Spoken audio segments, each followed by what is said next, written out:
এরকম বয়স দিতে যোগ্যতা লাগে, বয়সটা সবাই শুনুন।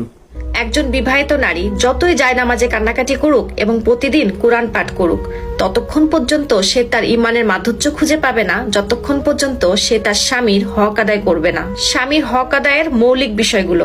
নাম্বার 1, একজন স্ত্রীর উচিত তার স্বামীর পোশাক হয়ে যাওয়া, তার ভিতরে কমতি বের না করা, তার দোষ খুঁজে বের না করা, তার নিজের পরিবারের মাধ্যমে স্বামীকে পেরেশানি না দেওয়া এবং বিরক্ত না করা। নাম্বার 2, স্বামীর উপরে অসন্তুষ্ট না হওয়া, স্বামী যা দিচ্ছে সেটাতে আলহামদুলিল্লাহ বলা, শুকরিয়া আদায় করা। নাম্বার 3, স্বামীর সামনে খারাপ ভাষা ব্যবহার না করা। যদি রেগে থাকে অথবা খারাপ মেজাজে থাকে তাহলে শরীয়তের নির্দেশ আপনি স্বামীর সাথে সম্মান, মর্যাদা এবং ভালোবাসার সাথে তার রাগ মোকাবেলা করবেন। বিয়ের পর যে নারী তার স্বামীর ব্যাপারে যত্নশীল না, স্বামীর হক এবং অধিকারের ব্যাপারে অবহেলা করে, বিশ্বাস করেন আল্লাহ তাআলা সেই নারীকে ইমানের মাধুর্য থেকে বঞ্চিত করে দেয়। এজন্য প্রত্যেকটা নারীর উচিত বিয়ের পর